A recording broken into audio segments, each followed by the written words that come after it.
Thank you again for joining me. This is Julia Maxwell, the librarian for social work and the Blaustein School. Um, this video is going to mainly cover how to strategize searching for materials for your projects and papers. And we'll go into a lot of the different techniques that you can use to make sure that you're able to find resources that really reflect what your needs are across your different academic pursuits. As a reminder, I am the School of Social Work librarian. You can reach me via email or you can book an appointment with me. Please feel free to book an appointment if you need a little bit more of in-depth support after today's video or any of the other videos in this series. After this video, you should be able to conduct advanced searches using a variety of search strategies. It should also be easier for you to find articles, scholarly articles, newspaper articles, and other resources for your course papers and projects. So I'd like to start with a question for you all. I know I am not alone when I feel frustrated not being able to find the resources that I need when I'm searching.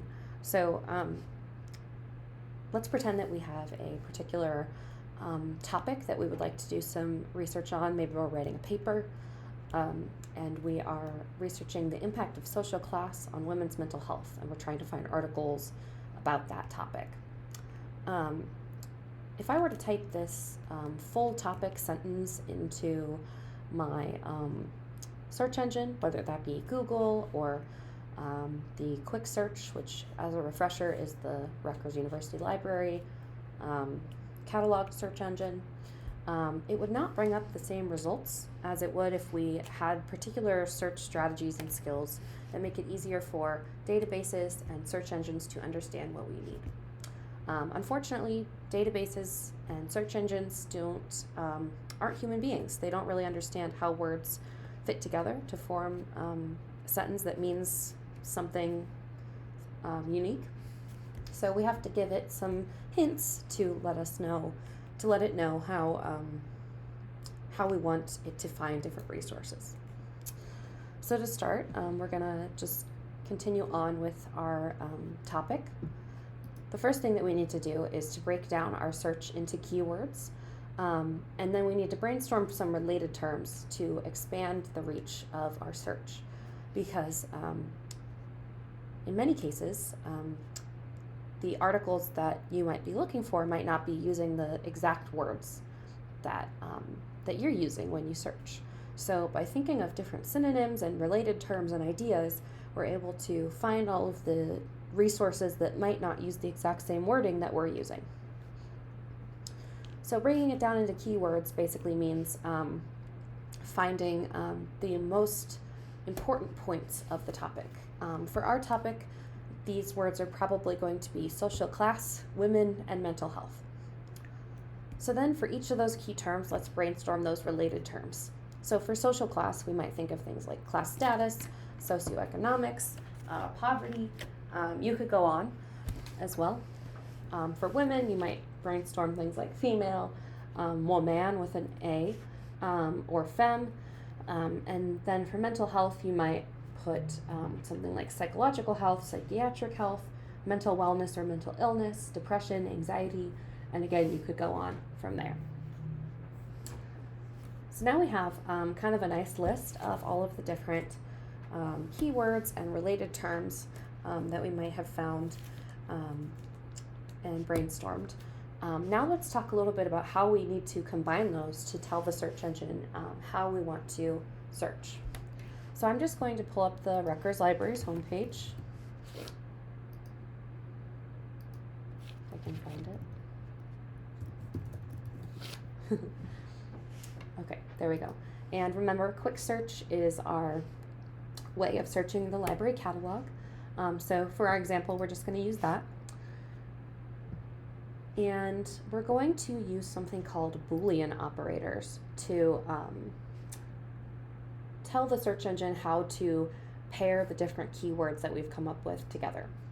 So Boolean operators are three different words. They are the words and, or not. They always have to be in caps. And they basically go between your search terms to tell the search engine to do different things with your search terms.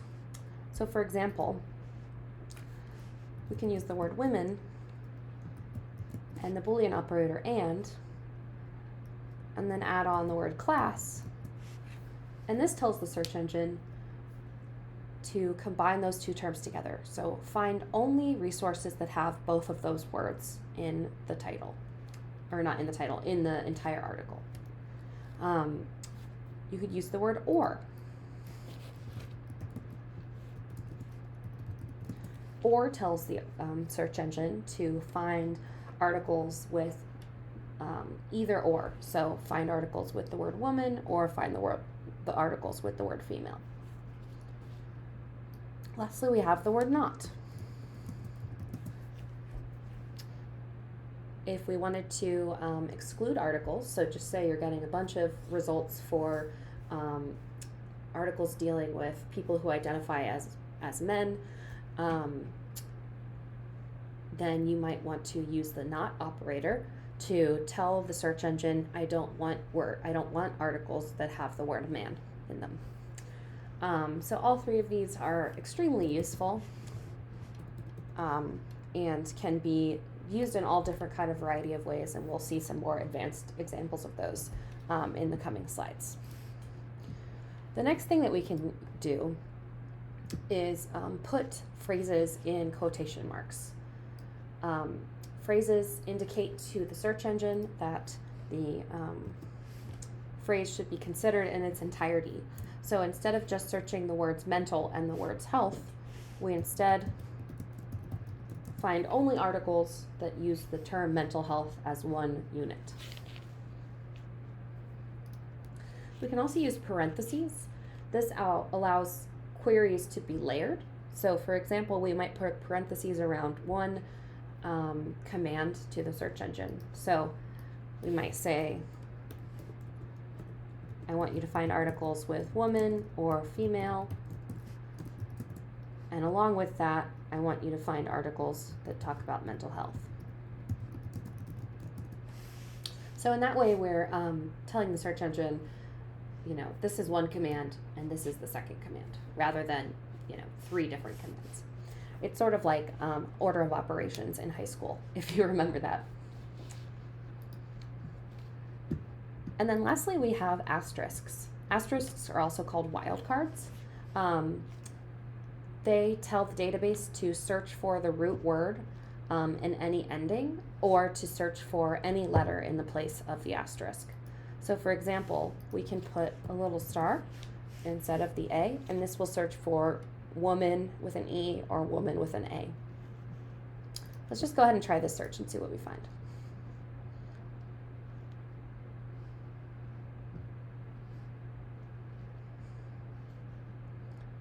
So you can see we're getting some stuff that looks good, but maybe not quite as specific as if we combine all of these ideas together.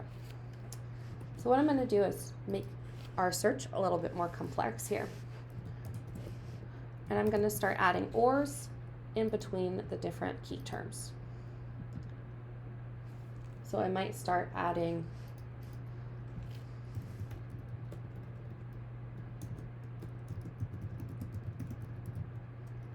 a couple different terms from our list. Again, you could go on and add them all. I might add a few more from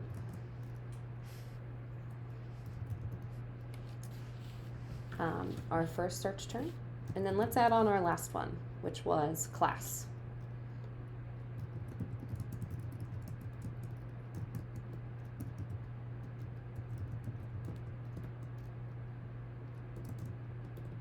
So let's try that and see what we get.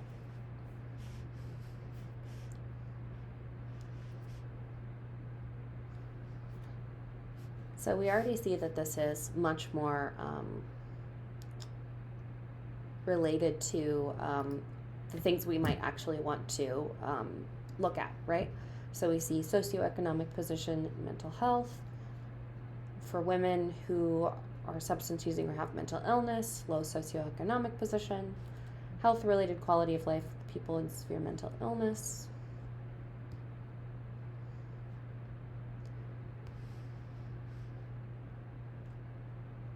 So we're seeing quite a bit here that looks much closer to what we might want to actually take a look at for our project or our paper.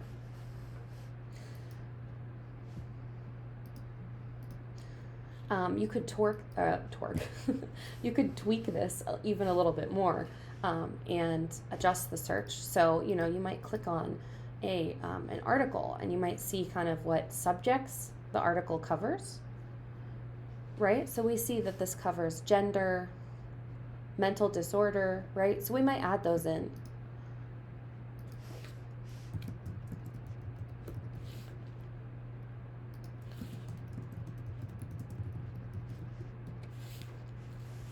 So continuing to adjust your search is also really essential to making sure you're finding things that you need. And this kind of is requires a mentality of being flexible, right? So having patience, being flexible, and using these strategies to kind of make your searches more specific can be really helpful. Okay, so that's all I have for this video. Again, you could reach me via email or book an appointment with me to talk more about this. Other videos cover navigating the library website, getting articles, books, and more. And these can help you use these search strategies even more effectively as you learn where to use them and where to search. Thank you.